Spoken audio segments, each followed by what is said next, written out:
ወምድሪን ትገብር ፋሲካ ታሐጺባ በደመ ክርስቶስ ምእመናኑ ነጫጭ ለብሰው መላእክት መስለው መብራት ያበሩ የክርስቶስን ትንሳኤ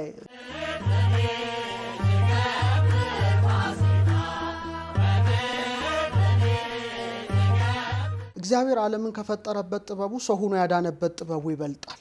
የሞት አበጋዝ የተዋረደበት ሞት የተሸነፈበት በመሆኑ ቀዳም ስዑር ምን ቋንቋ ነው? ትርጓሜውስ ምንድነው? የለመለመ ማለት ነው። በዚህኛው ሰስ ይጻፍ ማለት ነው። አይኖቼ እስኪያብጡ ድረስ ይመስለኛል ያለቀስኩት። በጣም ወደ ቀራኒዮ ነው የወሰደኝ እኔንም ጨምሮ ክርስቶስን ወክሎ የሚተውነው ሁለት ጊዜ መብረቅ ላዩ ላይ እንትን ብሏል። ሰላም ለኪ ማርያም ሚሉ ሽሎም ለኪ ማርያም ይያሉ በጣም ተመሳሳይ ነገሮች ነው የምትመለከቱን።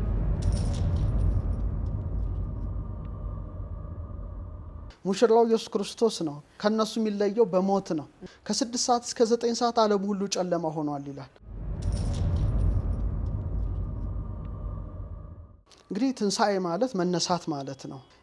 የክርስቶስን መነሳት በተስፋ ይጠባበቃሉ። ቤተ መቅደስ ሁሉ በብርሃን ይሞላል።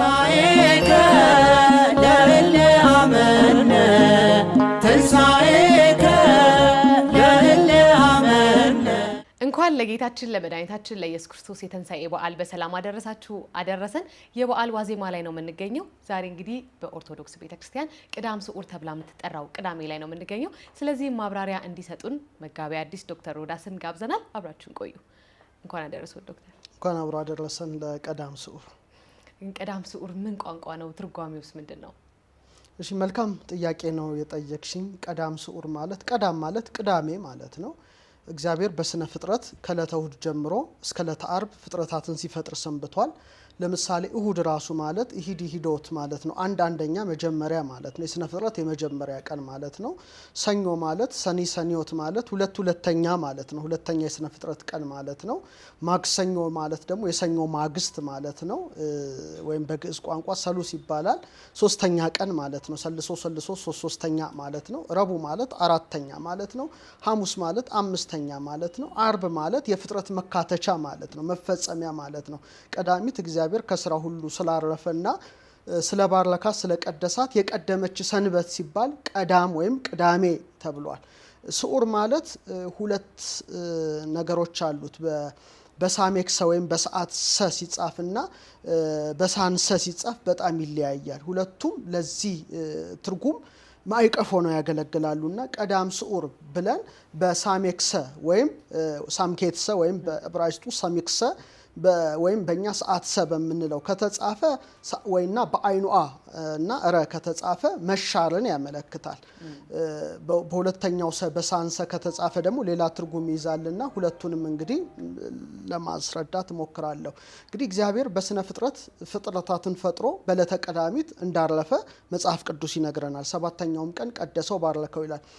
ዓርብ አዳምን ፈጥሮ ማለት ነው። እግዚአብሔር ዓለምን ከፈጠረበት ጥበቡ ሰው ሆኖ ያዳነበት ጥበቡ ይበልጣል። በተመሳሳይ መልኩ ዓርብ በመልዕልተ መስቀል ተሰቅሎ አዳምን እና ዘሮቹን በሙሉ ከሲኦል አውጥቶ ወደ ገነት ካስገባ በኋላ ጥንት በጥንት ተፈጥሮ ቀዳሚት ከስራው እንዳረፈ አሁን ደግሞ በመቃብር አርፏል። የሚገርመው ነገር ይሄ ነው። በመቃብር አርፏልና ቀዳም ስዑር ማለት የተሻረሽ ቅዳሜ ማለት ነው። የተሻረሽ ቅዳሜ መባሉ ምንድነው? እንደሚታወቀው አይሁድ ቀዳም ወይም ቅዳሜን በጣም ተጠንቅቀው ነው የሚያከብሩት። ሰንበት አይሁድ ትባላለች። ያን ቀን ግን ራሳቸው ሽረዋታል። ወደ መቃብሩ ሲመላለሱ ነበር፣ ሲገሰግሱ ነበር ለማየት ማለት ነው። በወታደሮች አስጠብቀው እነሱም ሲመላለሱ አድረው እንደሻሯት ይነገራል። ሁለተኛ የተሻረው ምንድነው? እንደሚታወቀው ቅዳሜ አይጾምም ማለት ቅዳሴ ጠዋት ነው የሚቀደሰው። ምናልባት ጾም ከሆነ ከጥሉላት ከፍስክ ምግቦች እንከለከላለን። ቢሆንም ግን ቁርሳችን እንበላለን 3 ሰዓት አካባቢ። ስለዚህ ይሄኛው ግን አክፍሎት ያለበት ስለሆነ በጾም ትሻራለሽ ማለት ነው። በአመት አንዴ ምእመናን ምንም አይነት ምግብ ሳይመገቡ ቀኑን ሙሉ ይውሉባታል። ስለዚህ በጾም ትሻራለች ማለት ነው። ምክንያቱም ሙሽራው ከተለየ በኋላ ሚዜዎች ይጾማሉ ብሎ ጌታ እንደተናገረ ሙሽራው ኢየሱስ ክርስቶስ በሞት ከነሱ ከተለየ በኋላ ሚዜዎች ደቀ መዛሙርት ሐዋርያት ስለጾሙት ቀዳም ስዑር በጾም የምንሽራት በመሆኗ ቀዳም ስዑር የሚል ፍቺ አላት።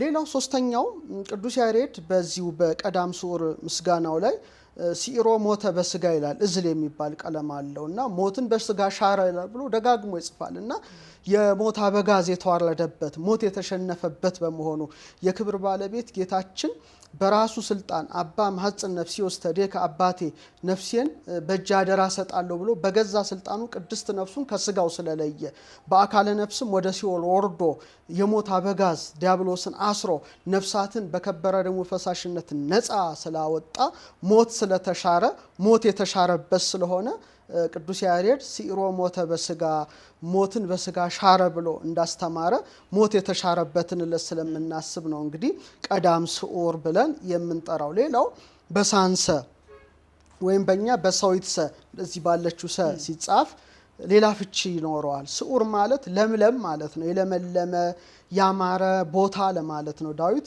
ውስተ ብሔር ስዑር ይያድረኒ በለመለመሽ መስክ ወይም በለመለመሽ ስፍራ በለመለመሽ ቦታ ያሳድራታል ይላል። እግዚአብሔር እረኛዬ ጠባቂ ነው ካለ በኋላ ስለዚህ ስዑር ማለት በግዕዝ ቋንቋ ሌላኛው ፍቺ የለመለመ ማለት ነው። በዚህኛው ሰ ሲጻፍ ማለት ነው። ይሄ ምን ያመለክታል? ነፍሳት 5500 ዘመን በሲኦል እሳት ሲሰቃዩ ቆይተው በመጨረሻ ግን በክርስቶስ ቤዛነት ወደ ለመለመች ርስታቸው ወደ ገነት ገብተዋል ማለት ነው። ምክንያቱም አዳም በኤዶም ገነት በአትክልት ስፍራ ውስጥ ተደብቆ ሳለ ልክ ሰርክ አመሻሹ ላይ አይቴ ያለው ከአዳም አዳም ወዴት አለ እያለ እግዚአብሔር ፈልጎት ነበር በአትክልት ስፍራ ውስጥ። በተመሳሳይ መልኩ አሁንም አርብ በሰርክ በአካለ ነፍስ ወደ ሲኦል ወርዶ የባዘነውን የጠፋውን አዳምን ፈልጎ ከነ ልጅ ልጁ ወደ ጥንት ርስቱ ወደ ገነት ገብቷል። ለዚህ ነው በቀኝ የተሰቀለው ወንበዴ ተዘከረኒ እግዚኦ በውስተ መንግስትከ አቤቱ በመንግስት በመጣ ጊዜ አስበኝ ባለው ጊዜ እውነት እልሃለሁ ካለው በኋላ ዮም ትሄሉ ምስሌ ውስተ ገነት ዛሬ በገነት ከኔ ጋር ትኖራለህ በማለት የተዘጋችው ለምለሟ ገነት በሱ ደም መከፈቷን አብስሮታልና አዳም ከነ ልጅ ልጁ የለመለመች ገነት በዚህ ወቅት ገብተው አምላካቸውን ያመሰገኑበት ጊዜ ስለሆነ ቀዳም ስዑር ተብሏልና በጣም ዘርፈ ብዙ ትርጓሜ ያለበት በዓል ነው እንግዲህ ቤተክርስቲያናችን የምታስበው። እንግዲህ ከጀርባችን ደግሞ ትናንት የስቅለትን በዓል አክብረን ነበር። እኛም የስቅለትን ፊልም እያየን ነው። በዚህ ሰሞን ደግሞ በሁሉም ቤት ተከፍቶ የሚታይ ፊልም ነውና አሁን ደግሞ የዚህ ፊልም ዳይሬክተር ቀጣይ የቀዳም ስዑርና የተንሳኤን ፊልም ዳይሬክት ለማድረግ ያስባል። እስቲ ስለሱስ የምትለን ነገር አለ?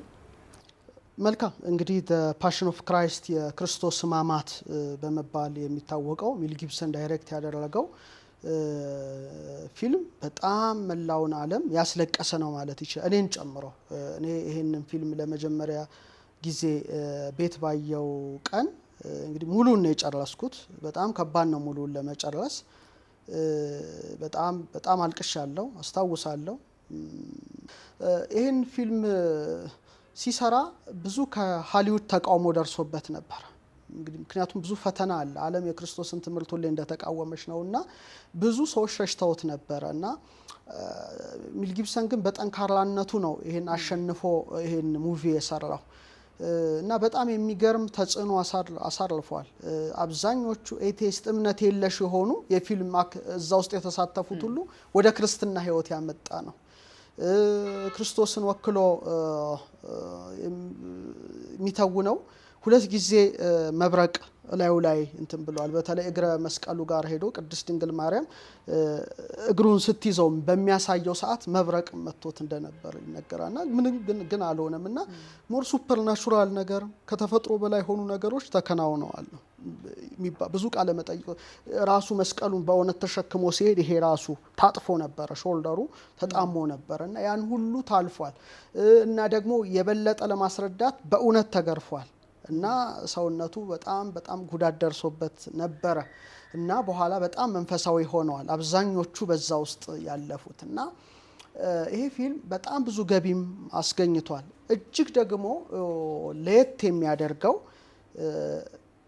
ወደ 4-5 ነጥቦችን ማንሳት ፈልጋለሁ። ሚል ጊብሰን ይህን ፊልም ሲሰራ የተጠቀመበት ቋንቋ አራማይክና ላቲን ነው፣ እንግሊዘኛ አይደለም። ይሄ ልዩ አድርጎታል። አራማይክ ማለት ጌታችን መድኃኒታችን ኢየሱስ ክርስቶስ በዘመነ ስጋዌው ሲነጋገርበት የነበረ ቋንቋ ነው። ደቀ መዛሙርቱ ሲማሩበት የነበረ ቋንቋ ነው እና ፊልሙን ስትመለከቺ እኔ አሁን እንደ ግዕዝ አዋቂነቴ ወይም በግዕዝ ሕይወት ውስጥ እንዳለፈ ሰው ግዕዝ ሁሉ ምሰማ ይመስለኛል። ምክንያቱም ተመሳሳይ ናቸው። አንድ ምሳሌ በጠቅስ አሁን አቡነ ዘበሰማያት አባታችን ሆይ ጸሎት በግዕዝ አቡነ ዘበሰማያት ይትቀደስ ስምከ፣ በአራማይክ ብትሄጂ አቡን ደበሸማያክ ይትቀደስ ስምከ ይላል። ሰንሸ ስለሚሉ ነው። በጣም ይገርማል። ሰላም ለኪ ማርያም የሚሉ ሽሎም ለኪ ማርያም እያሉ በጣም ተመሳሳይ ነገሮች ነው የምትመለከቹና አራማይክ ነው የተጠቀመው። ደግሞ የሮማ ገዢዎች እነ ጲላጦስ እና ሄሮድስ ሲናገሩ ደግሞ ላቲንን ተጠቅመዋል። ይሄ ልዩ አድርጎታል ማለት ነው። በጣም ወደ 2000 ዘመን ወደ ኋላ ሰዎች እንዲሄዱ ነው ያደረጋቸውና በጣም የሚገርመው ነገር ያ ነበረ። ሁለተኛ ከኛ ጋር የተያዙ ለምሳሌ 4ኛው ደቂቃ ላይ መቋሚያ ይዘው ታያለሽ ሊቃነ ካህናቱ ኢትዮጵያ መቋሚያ ነው የያዙትና የሚገርም ነው። 3ኛው ደግሞ በጣም የሚደንቀው ማቴዎስ፣ ማርቆስ፣ ሉቃስ፣ ዮሐንስ ከጻፉት ውጪ ካኖኒካል ጎስፕልስ ውጪ እነዚህ ቀኖናዊ ወንጌሎች የሚባሉት 4ቱ ናቸው። ከዛ ውጪ ያሉ የቤተ ክርስቲያን መጻሕፍትን ተጠቅሟል። ይሄ ልዩ አድርጎታል። ምክንያቱም የክርስቶስ ሕማማት አንድ ምዕራፍ ነው የጻፉት። ያ ሁሉ 18 ሰዓት መከራ በ4 ምዕራፍ ብቻ ሊያበቃ አይችልም። ስለዚህ ይህንን በጣም ሊዘረዝሩ የሚችሉ መጻሕፍትን ተጠቅሟል፣ የኛንም ጭምር ማለት ነው። ምክንያቱም ኢትዮጵያ በጣም በዚህ የተከበረች ሀገር ናት። ለምሳሌ በፕሮቴስታንት 66 ነው የመጽሐፍ ቅዱስ ብዛት የሚጠቀሙት፣ ካቶሊኮች 73 ነው። በመላው ዓለም ካሉት አብያተ ክርስቲያናት ብዙ መጻሕፍት የያዘችው ግን የኢትዮጵያ ኦርቶዶክስ ተዋሕዶ ቤተክርስቲያን 81 መጽሐፍ። በጣም የሚገርም ነው። ለምሳሌ ጌታችን 3 ዓመት ከ6 ወር ግብጽ ላይ ተሰዷል። መጽሐፍ ቅዱስ መሰደዱን ይጽፋል እንጂ 3 ዓመት ከ6 ወር የሰራውን ተአምር አይጽፍም። ያ የሚገኘው በዚህ ቤተክርስቲያን ነው። ሁለተኛ ጌታችን በ12 ዓመቱ ቤተ መቅደስ ተገኘ ይላል። ከዛ 30 ዓመቱ ላይ ይጀምራል። 18 ዓመት ውስጥ እነዛ ሁሉ 18 ዓመታት የት ነበር? ምን አደረገ? አሁንም የሚገኘው እዚህ ነው። በጣም የሚገርመው ሌላው በተጨማሪ ሞትን ድል አድርጎ ከተነሳ በኋላ የሐዋርያት ሥራ ምዕራፍ 1 ላይ እንደተጻፈ በብዙ ማስረጃ ስለ ትንሣኤው እየነገራቸው 40 ቀን ቆየ ይላል። እሺ 40 ቀን ምን አስተማራቸው? ምንም የሚናገረው ነገር የለም። ይሄ የሚገኘው ደግሞ በኢትዮጵያው መጽሐፈ ኪዳን ውስጥ ነው። the book of covenant ይሉታል። በመጽሐፈ ኪዳን ውስጥ በጣም በዝርዝር ነው የጻፈው። ስለዚህ ይሄን ፊልም ለመስራት ሲታሰብ እነዚህ መጻሕፍት መታየት ነበረባቸው። ዛሬ ለዚህ ነው ዩቲዩቡን የሞላው። ጉግል አድርገሽ ዩቲዩብ በተለይ ከፍተሽ ብታይ የኢትዮጵያ መጽሐፍ ቅዱስ ወይም የኢትዮጵያ ቀኖና ሚል ጊብሰን አገኘ የሚል ብዙ ታያለሽ። ይሄ ምን ማለት ነው? ሚል ጊብሰን አገኘ ማለት ሳይሆን ቤተክርስቲያኗ ሰፍራ ቆጥራ የተረከበችውን ተጠቅሞበታል ማለት ነው። ለምሳሌ 6ኛው ፍኖተ መስቀል ላይ ወደ ቀራኒዮ ሲመጣ ቬሮኒካ ትመጣለች። ቬሮኒካ መታ ሻሽ ትሰጠዋለች፣ ፊቱን ይጠርጋል። ይሄ እንግዲህ በወንጌል ላይ የተጻፈ አይደለም፣ በቤተክርስቲያን ትውፊት መጽሐፍ ላይ የተጻፈ ነውና በጣም ልብ የሚነካ በተለይ የተቀበለው መከራ በተለይ ግርፋቱ እጅግ በሚያሳዝን መልኩ ነው። እውነትም ትክክለኛ ነው። የሮማውያን መግረፊያ እንደ ስጋን የሚልጥ ነው። ጫፉ ላይ ብረት አለው። ስጋ ላይ ሲያርፍ ስጋን ይዞ የሚነሳ ነበረና ያንን ነበር ያሳየው። ያ ማለት በመላው ዓለም ላይ ትልቅ መንፈሳዊነትን የጨመረው። ሰዎች ደግሞ ከዛ በኋላ እነዚህ መጻሕፍት ለማግኘት በጣም ጉጉት አደረባቸው። ጉጉት ሲያድርባቸው ደግሞ ይሄንን በምልአት የያዘችው የኢትዮጵያ ኦርቶዶክስ ተዋሕዶ ቤተክርስቲያን ቀኖና መጻሕፍት እንደሆነ አወቁ። ሁለተኛ አሁን ቀጥሎ ኦን ዘ ሪሰሬክሽን ትንሣኤውን ይሰራል አስቧል። ግን ትንሣኤውን ሲሰራ አሁንም ቢሆን አንድ ምዕራፍ ነው የተጻፉት 4 ወንጌላት ላይ እና ሌሎቹ ከትንሣኤ በኋላ የተወሰነ ጨመር ያደርጋሉ ዮሐንስ 1-2 ግን ቢሆንም ያሙሉ አይደለም። ለምሳሌ ቀዳም ስዑር ጌታችን በአካለ ነፍስ ወደ ሲኦል እንደወረደ ለምሳሌ ዓርብ በሰርክ እንደወረደ ነፍሳትን እንዳወጣ በሆነ የታሰሩት እንደፈታ ጴጥሮስ ጽፏል። ግን እንዴት አወጣቸው? በአካለ ነፍስስ እንዴት ወደ ሲኦል ወረደ? ሲኦልስ ሲወርድ ምን ነበረ? ሊቃነ አጋንንት ሰራዊት አጋንንት እንዴት ታሰሩ? እንዴት ነፍሳት በጉጉት ይጠብቁት ነበረ? እንዴት ወጥተው ወደ ገነት ገቡ? መላእክት እንዴት ተቀበሏቸው? ምንም መጽሐፍ ቅዱስ ሊናገር አይችልም። ምክንያቱም ኢየሱስ ክርስቶስ ያደረገው ተአምር ቢጻፍ ዓለም ሁሉ ባልተሸከመው ነበር ይላል። ስለዚህ ሙሉ ነገር ስላልሆነ በራሱ እነዚህ መጻሕፍት ያስፈልጉ ስለነበረ ሚል ጊብሰን ትኩረቱ ወደ ኢትዮጵያ መጽሐፍ አድርጎታልና ቀጣይ የትንሣኤን ፊልም ሲሰራ እንግዲህ የኢትዮጵያ መጽሐፍ ቅዱስ ቀኖናን በትክክል እንደሚጠቀም ያሳያል ማለት ነው። ከዚሁ ጋር በተጨማሪ ደግሞ አሁን ግሮክ ፎር ኤአይ የኤለን መስክ እንግዲህ ሌተስት የሆነው የአርቲፊሻል ኢንተለጀንስ ሰው ሰራሽ አስተውሎት የዓለም ቱጃር እና የቴክኖሎጂውን የሚመራ ኤለን መስክ ነው። ኤክስ ገጽ ትዊተር ጋራ የተያያዘ ነው እና መጽሐፍ ቅዱስ በሙሉ ተሰጥቶት የኤአይ እንዲተነትን እንዲያይ ተደርጎ ነበረ እና በጣም በሚገርም መልኩ የግሮክ ኤአይ በጣም በቃ ትክክለኛው መጽሐፍ ቅዱስ ቀኖና የያዘው ኢትዮጵያ ያላት ነው በማለት ነው የጠቆመው እና ይሄ ዓለምን ያነጋገረው አሁንም ጭምር መነጋገሪያነቱ አልቆመም። አንድ ሰው ዩቲዩብ ሰርች ቢያደርግ ይሄንን ብዙ ቪዲዮ ነው የሚያየው እና በጣም የሚገርም ነገር ነው እየሆነ እየተከናወነ ያለውና ሚል ጊብሰን የሰራው የክርስቶስ ሕማማተ መስቀል እጅግ የሚያሳዝን እንግዲህ በተሻለ አቅም ለማሳየት ነው የተሞከረው እንጂ ጌታ የተቀበል መከራ ግርፋቱ በኢትዮጵያ ኦርቶዶክስ ተዋሕዶ ቤተክርስቲያን ትምህርት 6666 ጊዜ ነው የተገረፈው ነው እና ስጋው አልቆ አጥንቱ እንደ በረዶ እስኪቆጠር ድረስ ከላይ ያለው ስጋው ተነስቶ ነውና እንግዲህ የክርስቶስ ቤዛነት ፍቅርን የምናስብበት እንግዲህ የሰሙነ ሕማማት ጊዜ ብዙዎች እንግዲህ በመላው ዓለም ይሄንን ፊልም ከፍተው እንግዲህ ያያሉ ማለት ነው። መጽሐፍ ቅዱስ ማንበብ ለማይችሉ ይህ ብቻ ሳይሆን ደግሞ የክርስቶስ የሕማማቱን ዜና የሚናገሩ መጻሕፍት ማንበብ ለማይችሉ በጣም በገላጭ መልኩ በዘመናችን የተሰራ ነው ብዬ አምናለሁ። እንግዲህ የትንሣኤውንም ፊልም ደግሞ ሲሰራ አብዛኛው ሊጠቀም የሚችለው ከኢትዮጵያ መጻሕፍት ነው። ምክንያቱም ብቸኛ ሶርስ የኢትዮጵያ ሆኖ ተገኝቷል። ኦን ዘ ሪሰሬክሽን ትንሣኤን አስመልክቶ 40 ቀን ጌታችን ምድር ላይ ሲመላለስ ያስተማረው ትምህርት በሙሉ የሚገኘው መጽሐፈ ኪዳን ላይ ነው። በጣም ትልቅ መጽሐፍ ነው ራሱን ችሎ።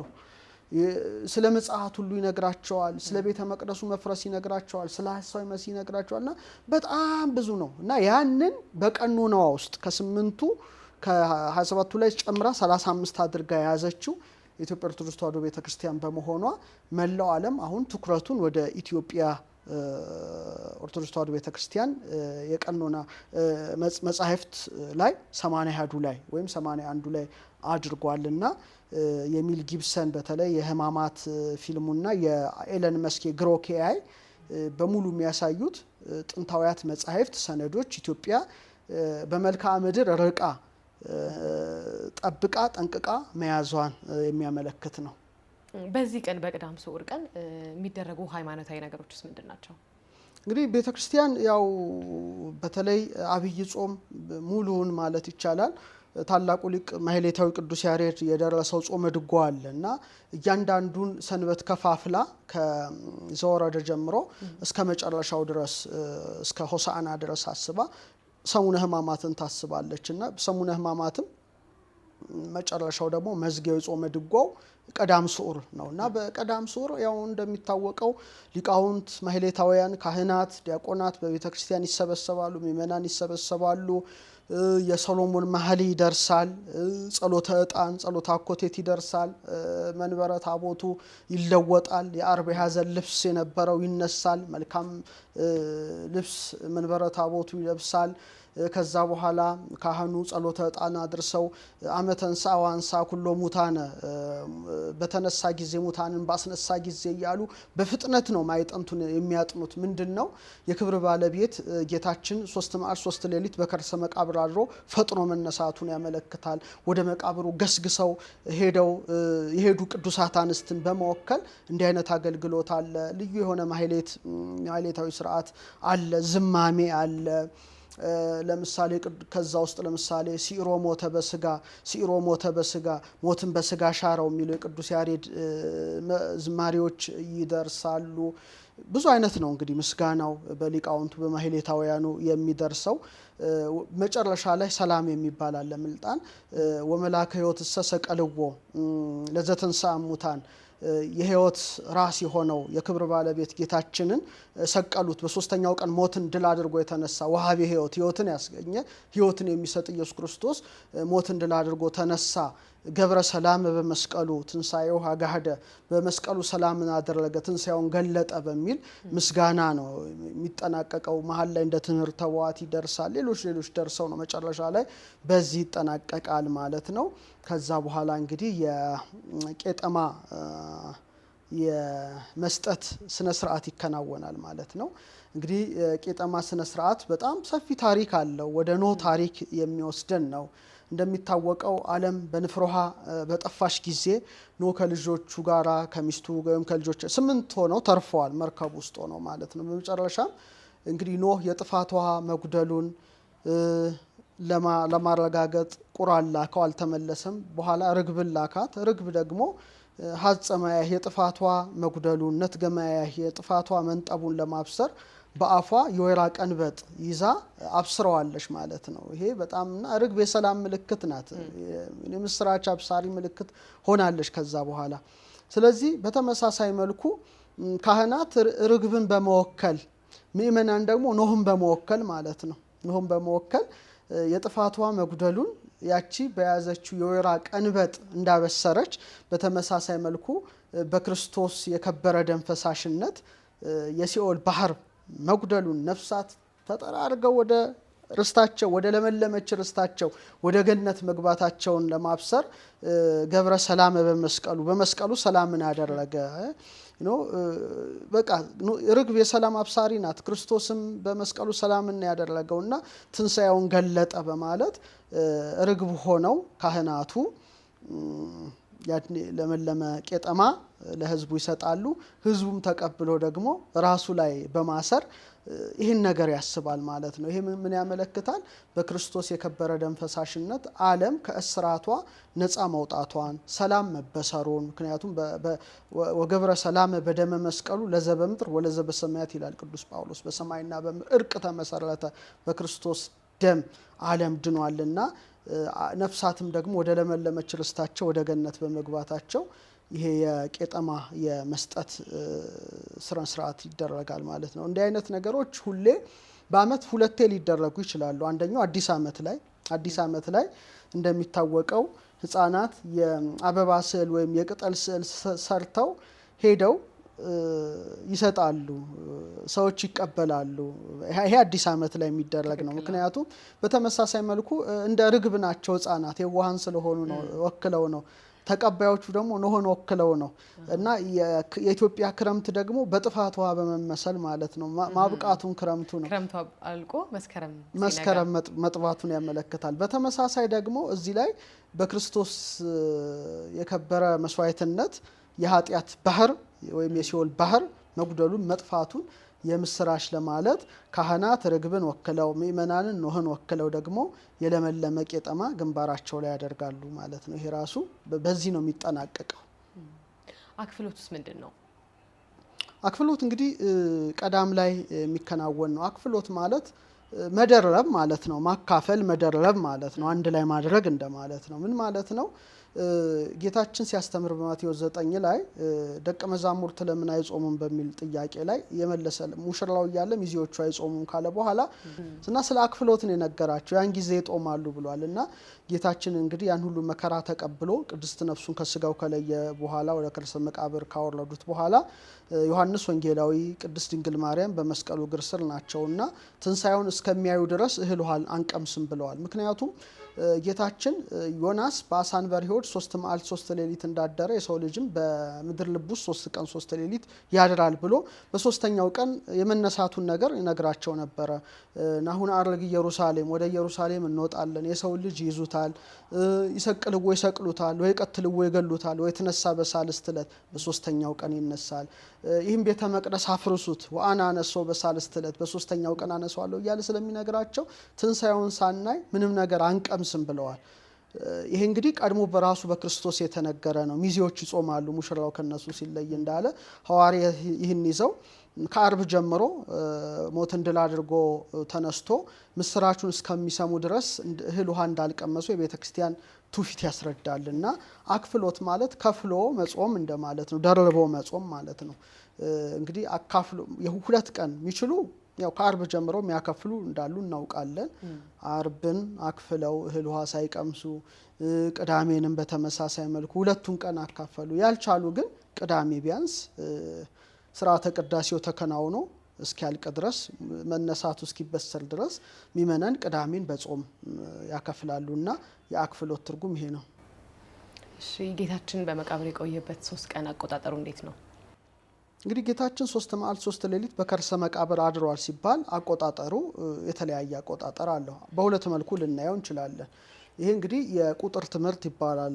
በተለይ መዓልት ይስህቦ ለሌሊት ወሌሊት ይስህቦ ለመዓልት ይላሉ ሊቃውንት። መዓልት ቀን ሌሊትን ይስባል፣ ሌሊት ቀንን ይስባል። ምን ማለት ነው?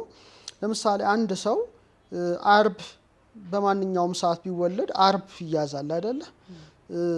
ቅዳሜም ቢወለድ ይያዛል፣ እሁድም እንትን ቢል ይያዛል። ስለዚህ አርብ ቅድስት ነፍሱን ከስጋው ለይቶ ወደ መቃብር የወረደው አርብ ነው። አርብ ተይዟል ማለት ነው፣ እንደ አንድ ቀን ተደርጎ። ቅዳሜ እንደሚታወቀው ነው፣ ቅዳሜ ተይዟል። ሶስተኛ ደግሞ እሁድ መንፈቀ ሌሊት አለ። ስለዚህ 3 ቀን 3 ሌሊት የተባለው አቆጣጠር ይሄ ነው።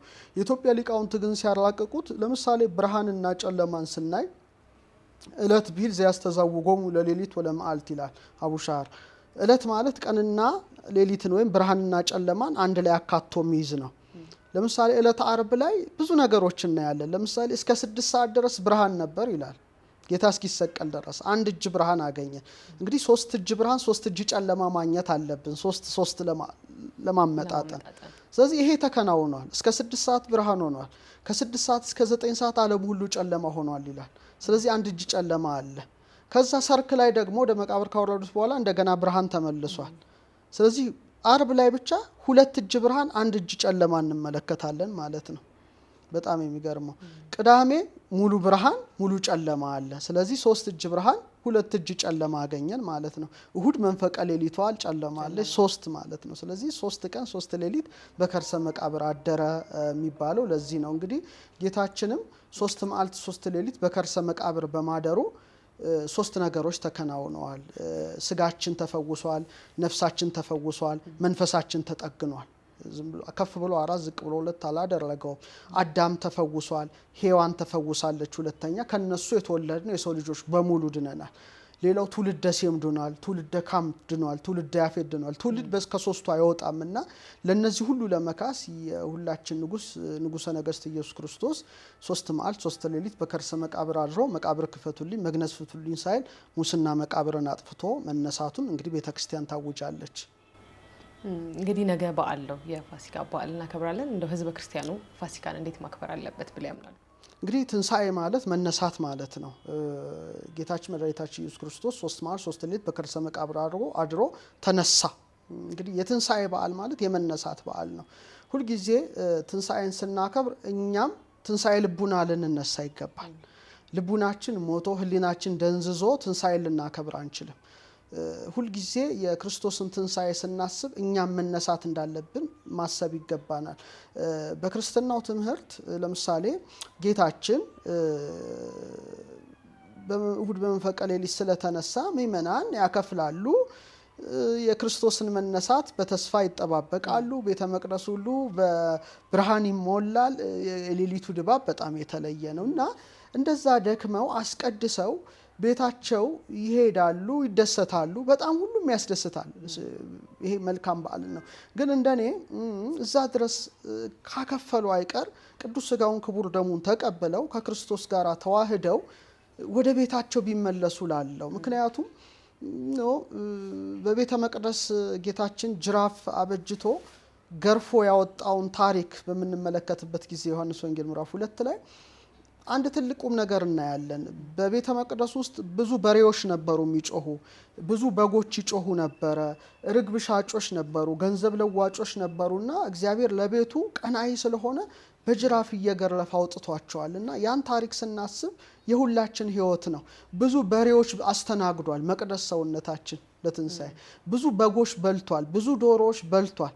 ግን ሲበላ ኖሯል። ግን ሕይወት የለም። እና እኔ ምለው እውነተኛው በሬ እውነተኛው ላህም ለቤዛ ዓለም በቀራንዮ የተሰዋ ኢየሱስ ክርስቶስ ቅዱስ ሥጋውን እውነተኛው የፋሲካ በግ ፋሲካችን ክርስቶስ ታርዷል እንዳለ እውነተኛውን በግ ክርስቶስን እውነተኛው ርግብ መንፈስ ቅዱስን በላያችን እንዲያድር በማድረግ እንደው በዓሉን ብናስበው በጣም በጣም መልካም ይመስለኛል። ያዘኑትን፣ የተከዙትን፣ የታሰሩትን በህመም በደዌ ዳኛ በአልጋ ቁራኛ ሄኖ በሆስፒታል የወደቁትን ከነሱ ጋር በማክበር የተቸገሩ ወንድሞች እህቶችን አብሮ አንድ ላይ ማዕድ በመካፈል እንደው ይሄን በዓል ብናስበው የበለጠ የበዓሉ ትልቅ ትርጉም በእኛ ላይ ያበራል ብዬ አምናለሁ። እንግዲህ መልካም የትንሣኤ በዓል ለሁሉም ክርስቲያኖች እመኛለሁ።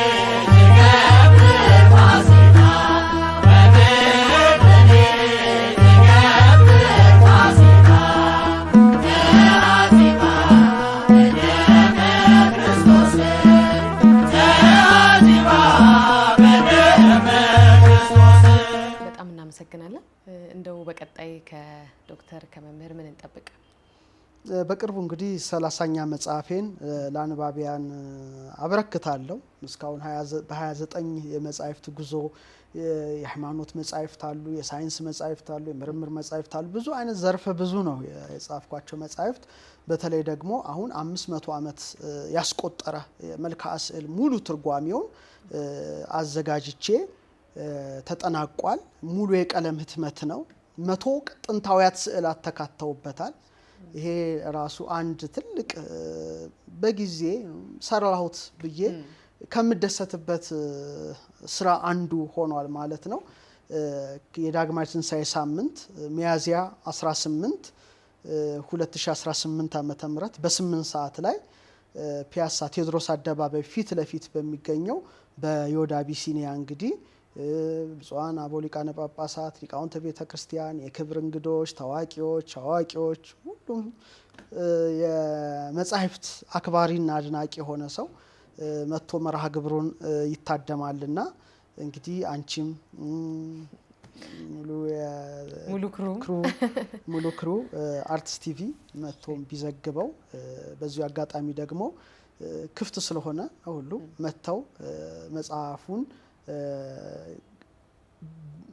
ሴሪሞኒውን ብዙ እንግዶች ተጋብዘዋል። ጥናታዊ ነገር የሚያቀርቡና ደማቅ መርሃ ግብር በመሆኑ የትንሣኤ ሳምንት ዳግማዊ ትንሣኤ ነው። የዳግማዊ ትንሣኤ ሳምንት ደግሞ እሁድ 8 ሰዓት ላይ ጥሩ ገጥሟል። እንግዲህ 2018 ነው፣ ቀኑም 18 ነው፣ ወሩም 8ኛ ወር ነው፣ ሰዓቱም 8 ሰዓት ነው እና ከ8 ሰዓት ጀምሮ መጽሐፉ ለእኔ 30ኛ መጽሐፌ በድምቀት በጣም ብዙ ነው። ይሄ ሁላ መጽሐፍ እንዴት ነው? እንደው አንድ መጽሐፍ ለመጻፍ ምን ያህል ጊዜ ይፈጅበታል? ጊዜ አንጻራዊ ነው። ደጋግሜ በተለያዩ ሚዲያዎች እናገራለሁ። አንድ ሰው ያለው 24 ሰዓት እና አንዱ ሰው ያለው 24 ሰዓት በጣም ይለያያል። ብዙ ሰው ጊዜ አጠረብኝ ይላል። እንደ ገንዘብ ነው ማየው። ገንዘብ አንዳንዱ እኩል ደሞዝ ያገኛል፣ አንዳንዱ አይበረክትለትም፣ አንዳንዱ ይበረክትለታል። ለዚህ ነው ለምሳሌ አስራት አውጡ የሚባለው ገንዘብ እንዲባረክልን ነው አይደል እንዴ? እኩል ደሞዝ አግኝቶ አስራት የሚሰጥ ሰው ትርፍርፍርፍርፍ ብሎለት እንትን ይላልና ብዙዎቻችን የማናቀው ጸሎት አልፋ እግዚአብሔር ጊዜያችን እንዲባረክልን አንጸልይ። በጣም ሰነፎች ነን። ገንዘባችን እንዲባረክ ልንጸልይ እንችል ይሆናል፣ ግን የጊዜ በረከት አለውና እግዚአብሔር በሕይወትሽ ሊያከናውነው የፈቀደው ካለ የብዙ ዓመት ስራ በጥቂት ጊዜ ውስጥ እንድታጠናቅቅ ያደርጋል። ይሄ ጊዜ በሳይንስ እንኳን ብንመጣ ጊዜ አንጻራዊ ነው። እንደ አንስታይን ብንመለከት ለምሳሌ ከምትወደው ሰው ጋራ 5 ሰዓት ብትቆይ 5 ደቂቃ የቆየ ይመስልሃል የሚለው አባባል አለ። ከምትጠላው ሰው ጋር ደግሞ 5 ደቂቃ ብትቆይ በጣም ስለሚሰለች 5 ሰዓት የቆየ ይመስልሃል ይላል እና ጊዜ አንጻራዊ ነው። እንግዲህ አልፋ እግዚአብሔር የሰጠን ጊዜ አለ። ጊዜውም ፈጣን ነው እንደምታየው። በዚህ የፈጠነ ስራ ደግሞ እኛም አእምሯችንን ጊዜያችንን ፈጣን ማድረግ ይጠበቅብናል። ባይሆን የኔ ፕሪንሲፕል ምንድነው? እንቅልፍ መቀነስ ነው። ምክንያቱም እንትን ትላለህ ይሉኛል ለጓደኞቼ፣ እንጫወታለን እንዴ እስከ ዕለተ ምጽአት እኮ እንተኛለን። ረጅም ጊዜ ነው ሰው በመቃብር የሚተኛበት ጊዜ ረጅም ጊዜ ነው እና አሁን የንቃት ጊዜ ነው። የመተኛ ሰፊ ጊዜ አለን። አሁን ትንሽ ከእንቅልፍ ቀነስ አድርገን ስራዎች ምንሰራበት ጊዜ ነው። እንግዲህ 30ኛ መጻሕፍት ትልልቅ ገጾች አሉ። እኔ መጻሕፍት እንደምታያቸው ወደ 600 ገጽ ያላቸው አሉ፣ ወደ 400 ምናምን ገጽ ያላቸው አሉ፣ ጥቅጥቅ ያሉ አሉ። እንግዲህ በርካታ አይነት ነው። በዚህ አጋጣሚ ደግሞ በጣም ትልቁ ነገር በትይዩ እየሰራሁት ያለው አንድ ስራ አለ።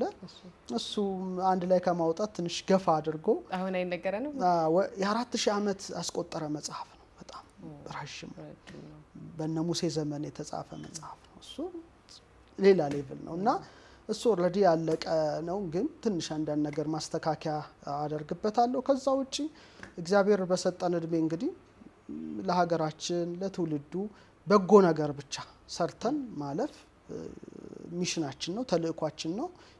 ምድር ላይም የመጣንበትን በመሆኑ እንግዲህ በሱ ቸርነት ተጠናቋል ብዬ አምናለሁ።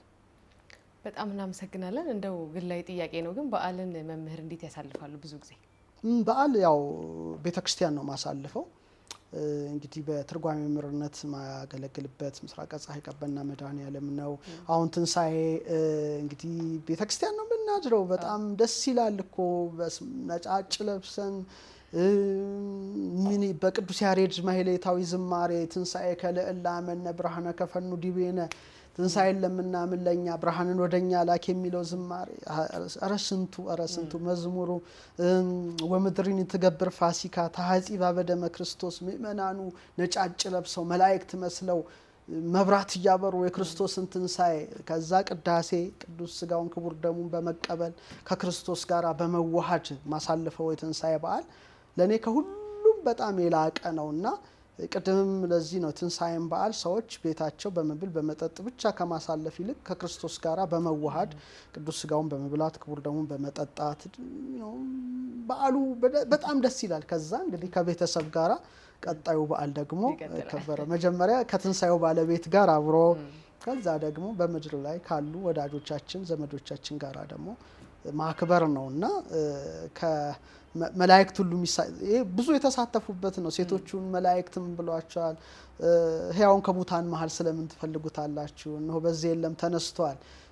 እንግዲህ ግዙፋኑ ረቂቃኑ ሁሉ የተደሰቱበት በዓል በመሆኑ መንፈሳዊውን በዓል በመንፈሳዊ ቦታ ከዛ ደግሞ ከቤተሰብ ጋራ ደግሞ ቀጣዩን ጊዜ በጥሩ በጨዋታ በመልካም ነገሮች እናሳልፋለንና እኔ ክብረ በዓል አብዛኛውን ጊዜ ማሳልፈው ቤተክርስቲያን ነው።